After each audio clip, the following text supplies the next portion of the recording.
एकम् अक्षरम् हृदि निरन्तरम् भासते स्वयं लिख्यते कथम्।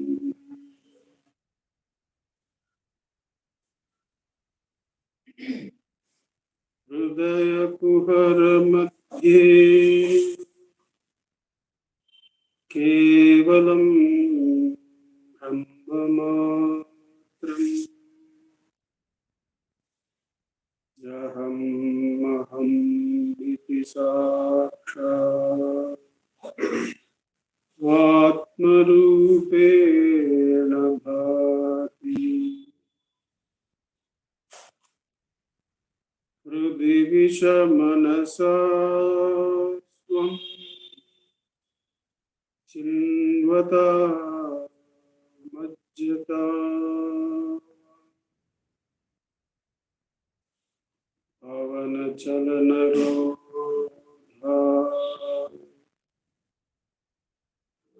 आत्मनिष्ठो भवति।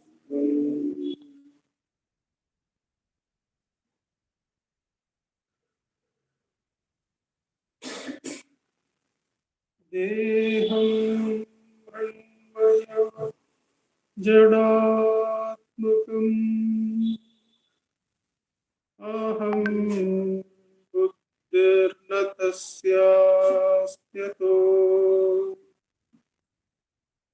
नाहं तत्तद्भावशुक्तिसमये सिद्धात्मसद्भाव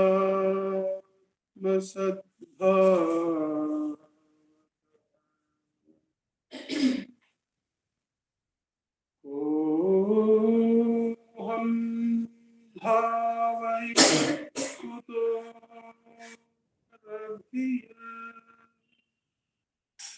दृष्टात्मनिष्टात्मना सोहं स्फूर्तितया अरुणाचल शिवः पूर्णो विभाति स्वयं।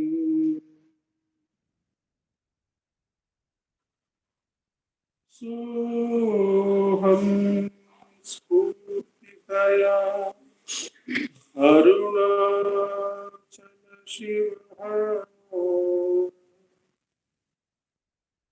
पूर्णो विभाति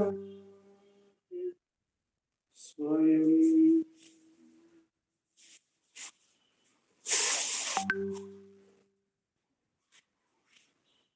Namo Ramana. In this, our Thursday Satsang from Ramanacentre Center for Learning, it has been our practice to read verses selected for us from Guru Vachaka Kovai, the work by Muruganar Swamigal. The two verses selected for us will be read. Each verse reading will be followed by a short meditation on its meaning, and that shall be followed by the practice of Atma Ucharam for 10 minutes. After these two segments of verse reading, meditation on meaning, and the practice of Atma Ucharam are completed, there will be summing up remarks by Shri Venkatesh Deshpande ji, and that shall be followed by the offering of Sri Ramanastotram. The chanting will be offered by Vaibhav ji and Prarthnama online, and the floral offering shall be from here by Shri Manjunath ji. The onlookers can practice Atma Ucharam even then by inquiring who is the listener, who is the seer. With Bhagavan's immense grace, we begin this evening satsang by taking up the first verse selected for us, verse number 184, which we find in the segment Investigation into Truth. The other two segments that follow are Meditation on the Truth and Experience of the Truth.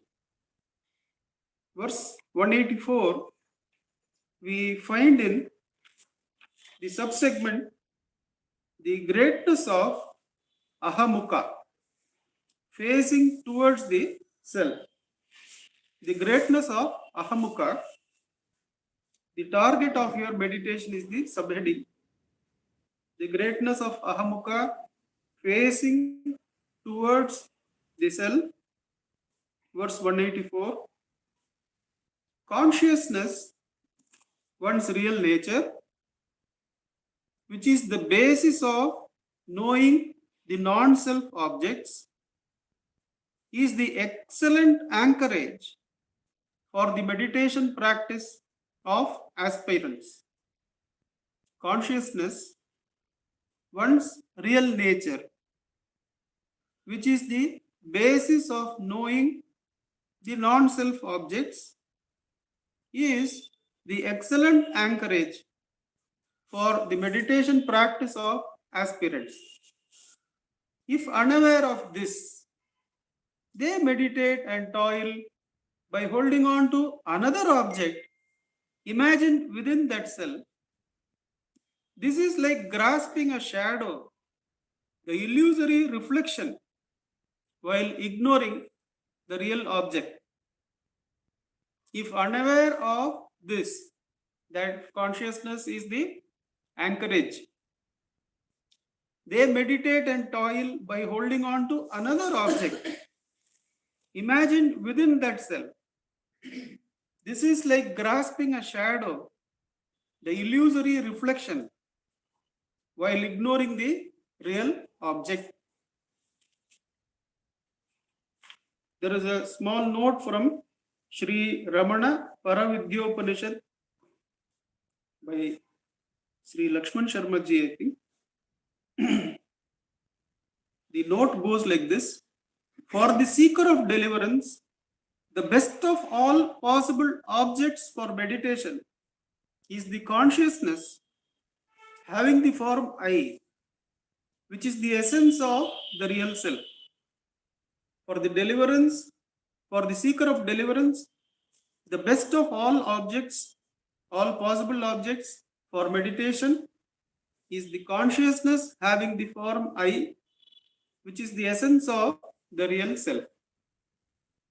So, Muruganar Swamigal is giving us what is the seat on which, the adhara on which we can meditate directly. It is the consciousness. This is the consciousness which the Acharya, Shankaracharya also takes as the basis of meditation. That the consciousness, that is how he posits Maya.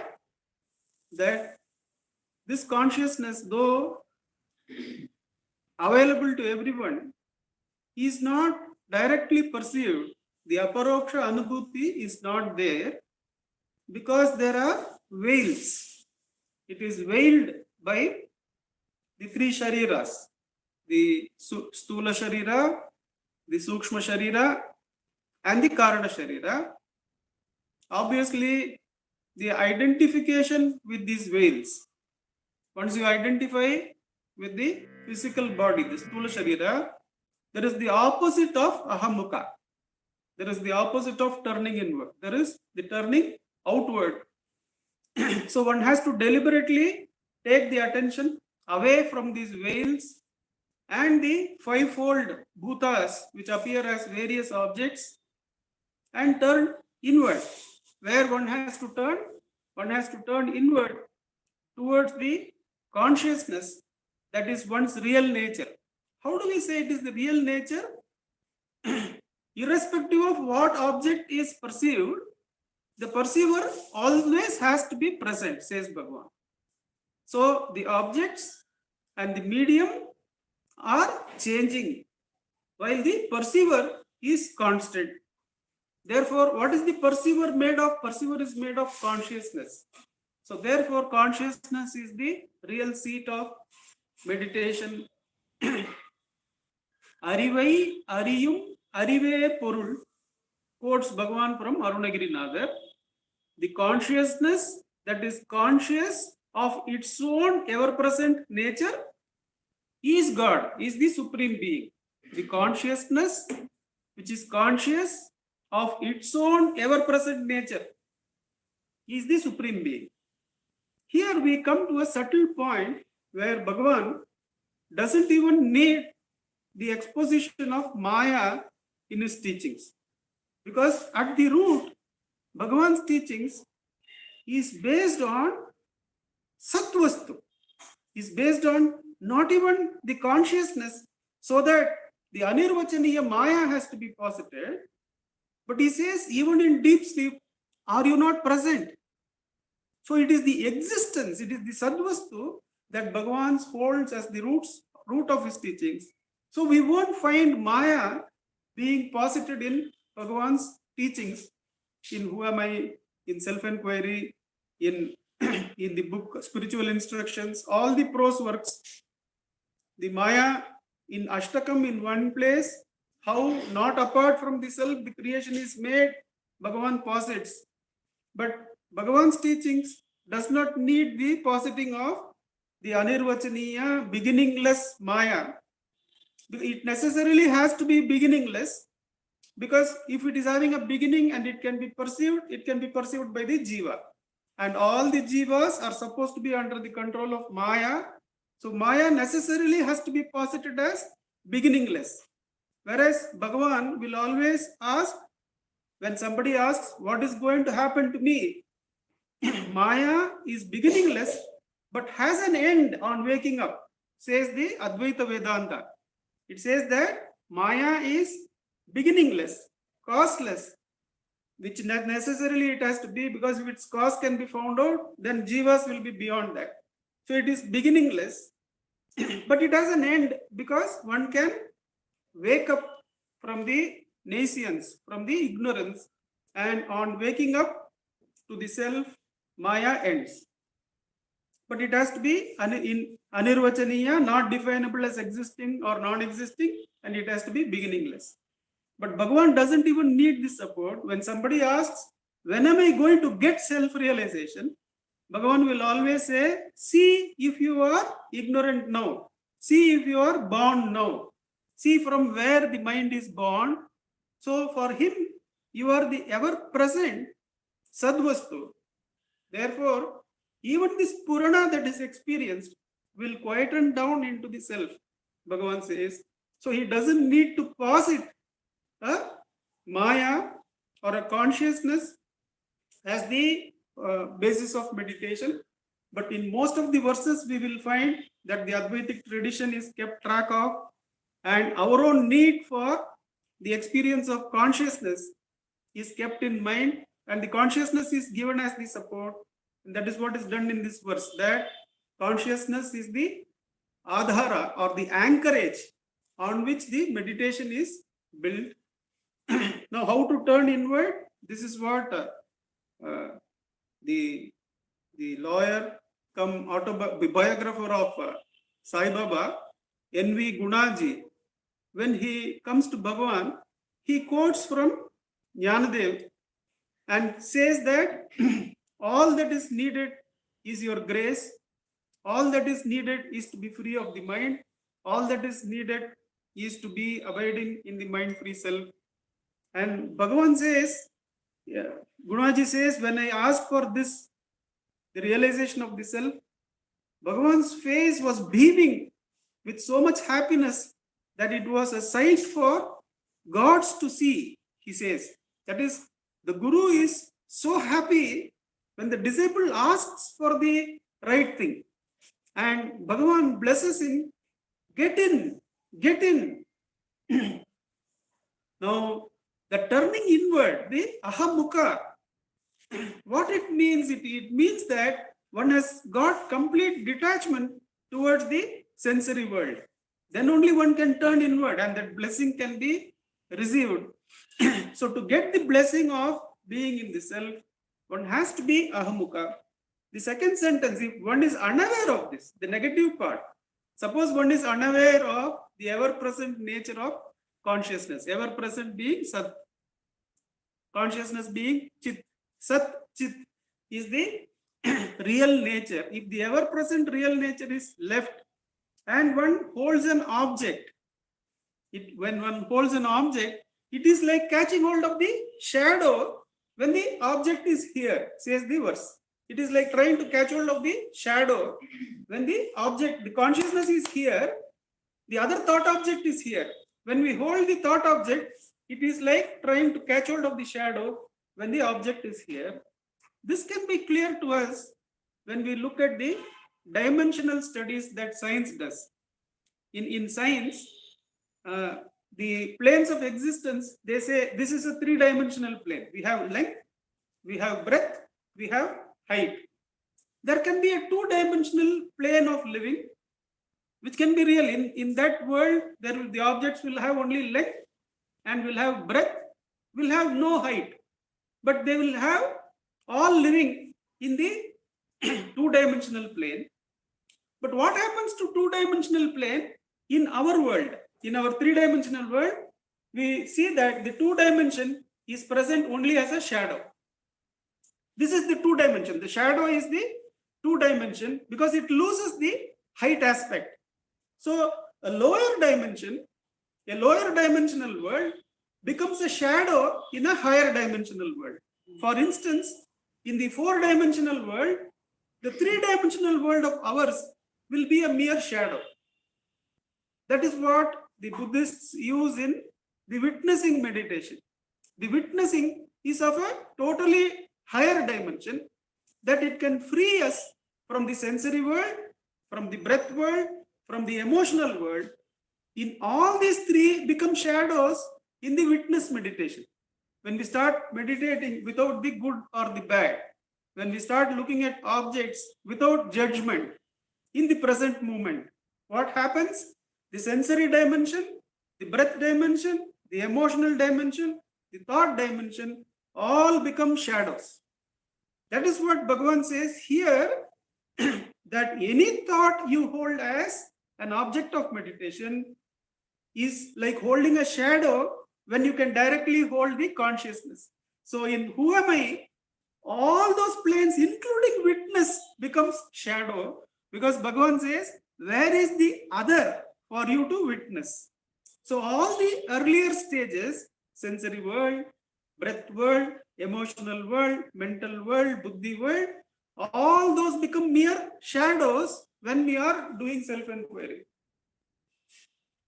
They become worthless. The true worth being only in the self-knowledge, only in self-attention. All that is gathered, all those worlds are made as mere shadows, and one goes for the real existence in self-attention, in that consciousness, being aware of its ever-present nature, holding any other object as an object of meditation is like trying to grasp the shadow when the object is present, says Bhagavan. There cannot be a better drishtanta than this, better example than this, that when the chair is there and its shadow is there, what is of use to us? What is graspable? It is the chair, not its shadow. Similarly, all these planes, sensory plane, breath plane, emotional plane, thought plane, judgment plane, all that become mere shadows in the holding of I with the I. With Bhagavan's immense grace, let us sit in that practice where the real self is held and all the other planes are treated as mere shadows having no intrinsic worth. Let us sit in practice for the next 10 minutes. Ujjwalji, you'll be able to help us out with the time. Thank you.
नमो भगवते श्रीरमणाय।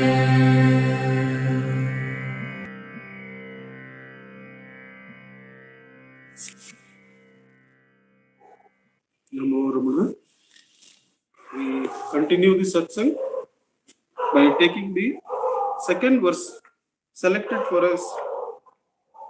Verse number 112.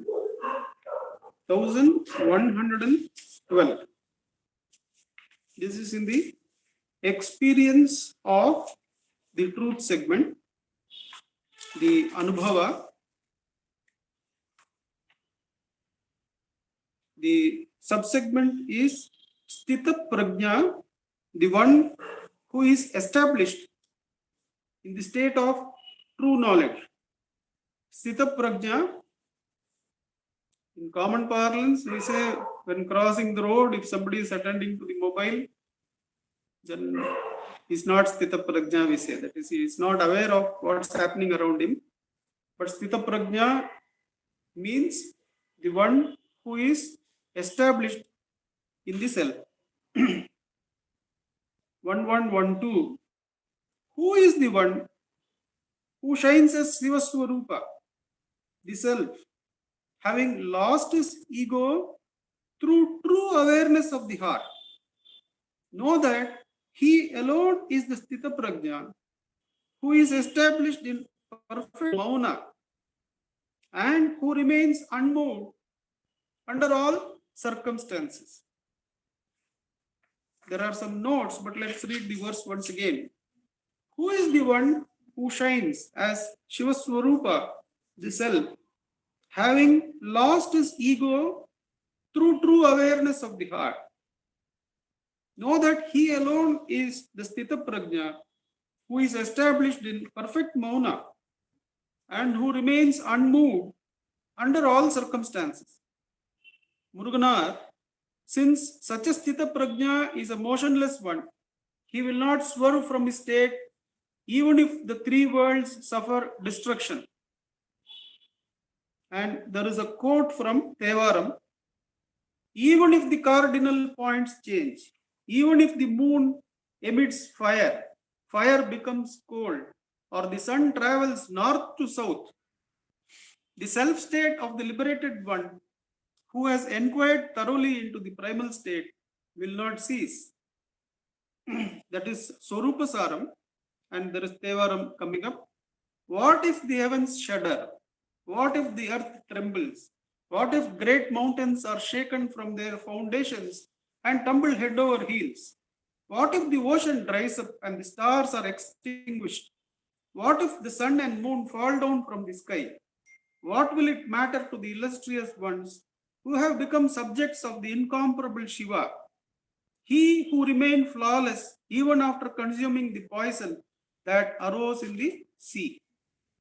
That is Devaram. Who is the one who shines as Shiva Swarupa, the self, having lost his ego through the awareness of the heart? So what happens when we do self-enquiry? Many of those who begin, we say they begin, but we don't know what practices they have done. So just for understanding, we say when they begin, they may ask, why I don't get any answer? What is it that happens when I do self-enquiry? And one of the answers we find in the range of Bhagavan's teachings is that the self-enquiry is not done to get an answer, but only to dissolve the ego. The ego being the accretions, the body parts, the mental concepts, the identities we have, all that we identify, add and say, and even though the contents are changing, we all gather it and say, this is I. And what happens in who am I when the fire of jnana is put on that content, then it starts dissolving. One thought after another gets disentangled and it is erased, dismantled, till one abides in the source. The entire ego is dismantled like that. In who am I? It dissolves till it's completely dismantled and one resides in the heart, the Shiva Swarupa, as Mauna. Know that he alone is the Sthita Prajna who is established in perfect Mauna, who remains unmoved under all circumstances. What is this Mauna? When we see Dakshinamurti Stotram, there is an interesting way in which the Falastuti is arranged by Adi Shankarar in an interesting way. He writes, Sarvamum Tanai Nandrai Satrumit Totiratin Shiravanam Tannal Artham Chintanam Dhyanam Ganam Sarvamum Tanai Nandrai Satrumit Totiratin Shiravanam Tannal Artha Sindana Dhyanam Ganam Purivadal Yellam Tanam Budi Ser Easan Tanmai Marividum Matrum Ettam Madivarum Selvam Tane. Now, the key part there is Sarvamum Tanai Nandrai. Since the I is going on, one of the ways of experiencing the I is that every circumstance is one only, is oneself. When somebody is chanting Ashtotram, whatever is content there, it is the I. When somebody is scolding, blaming you, taking up the worst form of abuse that can be made, that is also I. Sarvamum Tanai Nandrai. There is nothing to move away from the I, because everything is I. Sarvamum Tanai Nandrai. Satrumit Totiratin. Dakshinamurti Stotram is about that Mauna. Is about the Mauna of Dakshinamurti. And how is that Mauna abided in? Sthita Prajnate abided in Sarvamam Tanai Nandrai. Everything is the self only. There is nothing to look out of the self. There is only the Tannaitan Vartiginum Tartiginum. Bhagavan says, if one praises oneself or one abuses oneself, what is there? It is only oneself giving anything to oneself. In fact, all that is this only. When we are going to say who is the listener, when we are going to practice who is the listener of the Ashtotram, who is the observer of the Ashtotram, there when the I is reached, those who are chanting, the chant, the words, whatever is the meaning of the words, everything is the self only. then where is the question of moving? When everything is that, where is the question of being moved by circumstances? There is a poet who loses a friend who dies, and he writes, if this kind of friendship can come to an end, how can anything that is created be of any use? Dismantle the sun, pull down all the stars, throw away time, he says. Now, if something like that can be dismantled, a friendship can be dismantled, then whatever is observed is dismantleable, is something that is ashashvatam. So that is what we find in the two supporting verses. Let the world come down, let the heavens shudder, let the earth tremble. Let pralaya be there. Let everything be consumed in pralaya. So what? Doesn't Bhagavan say that are you not present in deep sleep? Are you not present in pralaya? Pralaya, what happens? All the objective observations, they go away. The subjective existence, the Sita Prajnate, is beyond pralaya, is beyond all the objective existences being destroyed and dismantled. That is what is being unmoved by any circumstance. Usually, unmoved by any circumstance, we will imagine loss of money, loss of a close friend, loss of some relatives. All these things we will feel as something that will shake. But here, Muruganar Swamigal quotes verses which says, even if the earth is completely dismantled, how does it affect your self-attention? How does it affect the I? That is the Sthita Prajnate that one has to abide in. And whenever the objective thoughts come, one should diligently inquire for whom is this thought. That is the depth where Bhagavan takes us. The protection he gives, the support he gives is something beyond all disturbances. There is nothing that can shake such a consciousness which is self luminous, self correcting, self reliant, and independent of all conditions. All these time, space, creation, all these are also conditionings of consciousness. So, whenever thoughts of those things come, one should diligently turn the attention towards the self till that sarvamum tanai nandrai is Satrumittotirathin Chintanam Purivadal Yellam Tanam Budi. Everything is you. That is the Bodha, Atma Bodha that comes about. When we practice Atma Bodha, when we practice Dakshinamurti Stotram, when we practice self-enquiry, Sarvamum Tanai Nandrai, Ellam Tane. That is the Buddhi. Whatever is there is the self only. So that I alone is the reality that one has to abide in. Such a one is not disturbed by anything happening in the objective dimensions. Is the verse. Let us sit in practice that will take us to the ever present self. So what the practice does? It just dismantles the ego and its objective contents. Let us sit in practice for the next 10 minutes. Ujjwalji, you will help us out again. Thank you, sir.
Namo Ramana. May I request Venkatesh Dish Panditji to give us the summing up remarks. Namo Ramana, sir. Namo Ramana. Gurur Brahma, Gurur Vishnu, Gurur Devo Maheshwaraha, Gurur Sakshat Parabrahma, Tasmai Shri Gurave Namaha. Dhyanamulam Gurur Murti, Pujamulam Gurur Padam, Mantramulam Gurur Vakyam, Mokshamulam Gurur Kripaha. Ramana. If you read about Ishavasyam Idam Sarvam, the Ishavasya Upanishad, what does it say? Everything is pervaded by God. That's what it says. Means everything in the universe is part of one complete whole that is inseparable from God. So it's part of one complete whole that is inseparable from God. But what is really, if you look at it from a person who's living a mundane life, living a mundane life, what are the typical issues defects that he has? Typically, the defects he has are obviously he commits mistakes. Then he's subject to illusion. Obviously, we all know he's subject to illusion. The third is he has a propensity to cheat somebody else. And the fourth is senses are imperfect. These are four really the defects of a person who's living a mundane life. But if you really see what in the spiritual world, what do they say? Know yourself. Everybody says know yourself. How do you know yourself? And they say if you know yourself, you'll know everything. If you know yourself, you'll know everything. When will you know yourself? This is a very important question. Nobody asks this question. When will you know yourself? You will know yourself now. When can you do self-enquiry? You can do self-enquiry now. So it's not that I'm going to do self-enquiry tomorrow. No. It is when is the life happening for each one of us? It is happening this very second. This is happening now. So when will you do self-enquiry? Now. But when you try to grasp an object, if you try to grasp an object means, first of all, you have to think of the object, and then you have to think about what you want to grasp, and then you move in time and space, and you get there, and you grasp the object. So you leave the self and then go and grasp an object. But when we do self-enquiry, when we are doing it now, there are two situations that come in most of our lives. One is when we do self-enquiry, we may want to have an answer. Hey, I'm getting no answer. That means what? It is like seeking an object. Just think about it. When you're saying, who am I?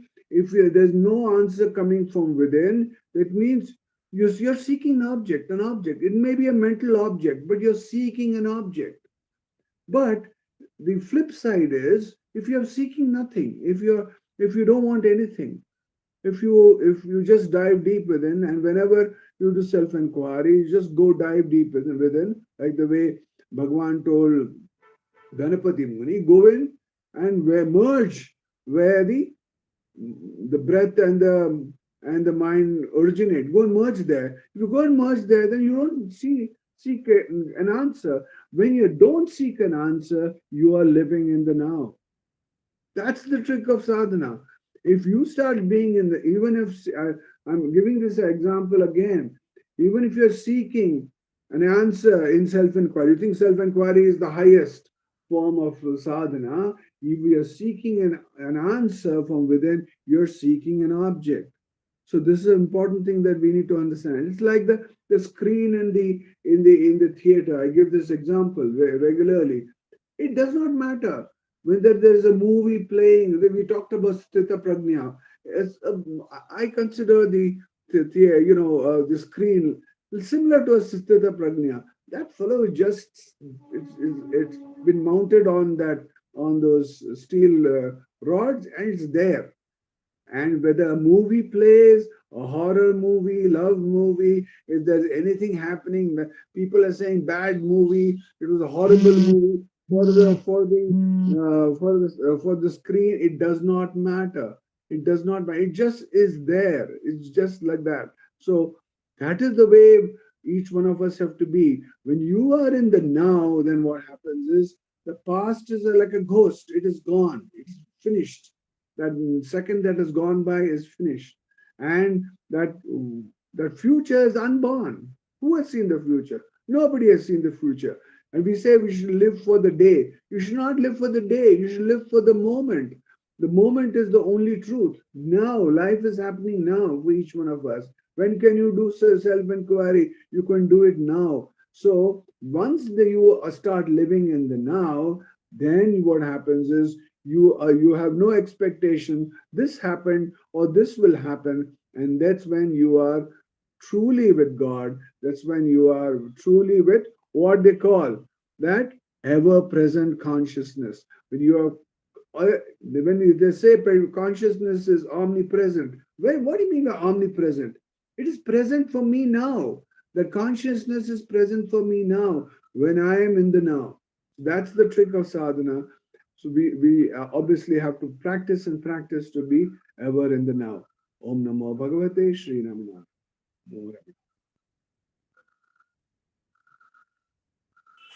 Namo Ramana. May I request Vaibhavji and Pratnama to commence the chanting.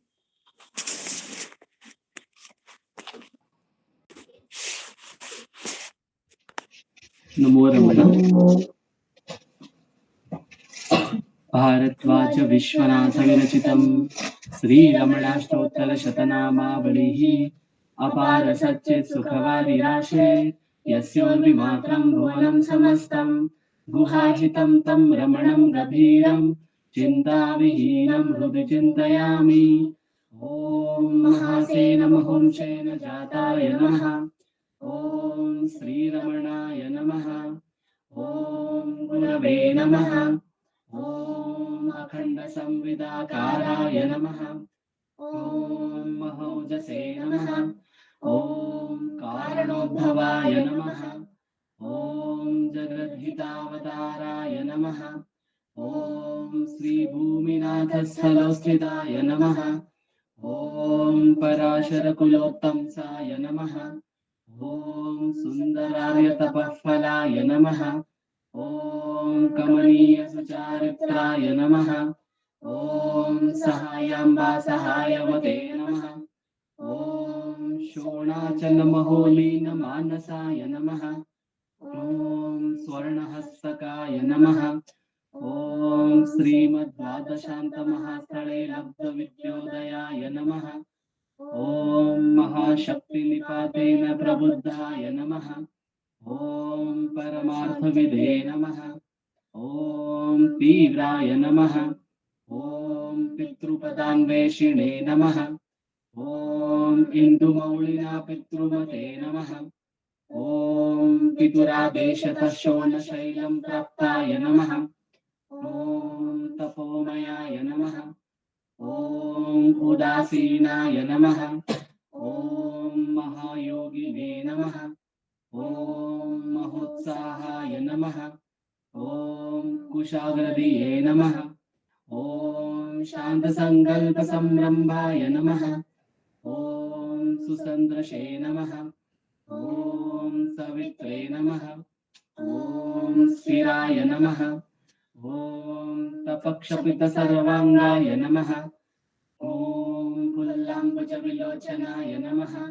ॐ चण्डिकाधितहास्यश्रीमण्डिताननमण्डलाय नमः। ॐ शूतवाट्यां समासीनाय नमः। ॐ चूर्णिताखिलविभ्रमाय नमः। ॐ वेदवेदान्ततत्त्वज्ञाय नमः। ॐ चिन्मत्रिणे नमः। ॐ त्रिगुणातिकाय नमः। ॐ विरूपाक्षगुहावासाय नमः। ॐ विराजदशलाकृतये नमः। ॐ उद्दीप्तनयनाय नमः। ॐ पूर्णाय नमः। ॐ रचिताचलताण्डवाय नमः। ॐ गम्भीराय नमः। ॐ परमाचार्याय नमः। ॐ सुप्रसन्नाय नमः। ॐ अभयप्रदाय नमः। ॐ दक्षिणस्य निभाय नमः। ॐ धीराय नमः। ॐ दक्षिणाभिमुखाय नमः। ॐ स्वराजे नमः। ॐ महर्षये नमः।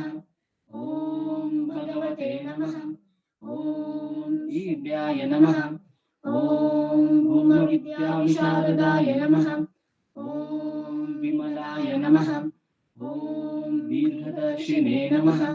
ॐ आप्ताय नमः। ॐ निजमार्गप्रदर्शकाय नमः। ॐ समदृशे नमः। ॐ सत्यदृशे नमः। ॐ सत्याय नमः। ॐ प्रशान्ताय नमः। ॐ अमितविक्रमाय नमः। ॐ सुकुमाराय नमः।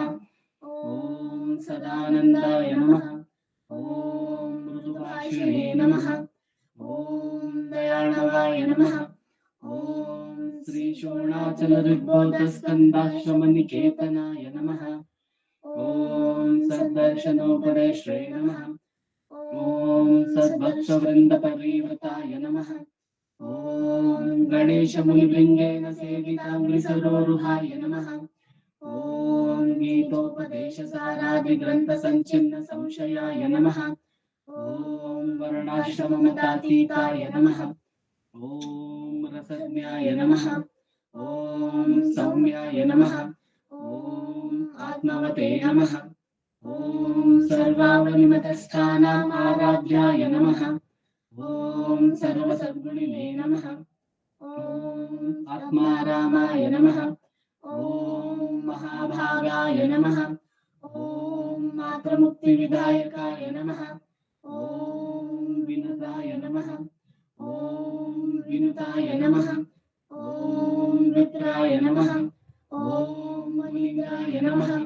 ॐ पावकोज्ज्वलाय नमः। ॐ दर्शनादगसंहारिणे नमः। ॐ मौनेन स्वात्मबोधकाय नमः। ॐ ऋचान्तिकरसान्निध्याय नमः। ॐ स्मरणाद्बन्धमोचकाय नमः। ॐ अन्तस्थिमिरचण्डांशवे नमः। ॐ संसाराणवतारकाय नमः। ॐ शोणाद्रिशस्तुतिद्रष्टे नमः। ॐ हार्दविद्याप्रकाशकाय नमः। ॐ अविच्युतनिजप्रज्ञाय नमः। ॐ नैसर्गिकमहातपसे नमः। ॐ कमण्डलुधराय नमः। ॐ शुभ्रकौपीनवसनाय नमः। ॐ गुहाय नमः। ॐ दण्डपाणये नमः। ॐ कृपापूर्णाय नमः। ॐ भवरोगविषग्वराय नमः। ॐ स्कन्दाय नमः। ॐ देवतमाय नमः। ॐ अमर्त्याय नमः। ॐ सेनान्ये नमः। ॐ पुरुषोत्तमाय नमः। ॐ श्रीरमणभगवते नमः। श्रीरमणाष्टोत्तरशतनामपूजां समर्पयामि। यस्थानोररुणाचलस्य पदयोः स्मृत्याजलिं प्राप्यत दिव्यानुग्रहसुप्रवाहविवशः सादात्म्यभावं गतः निर्निष्ठस्वगभीरनित्यतपसा लोकान् पुनासेकराट् तस्मै श्रीरमणाय ते नमः इदं लोकोत्तरज्योतिषे। ॐ नमो भगवते श्रीरमणाय।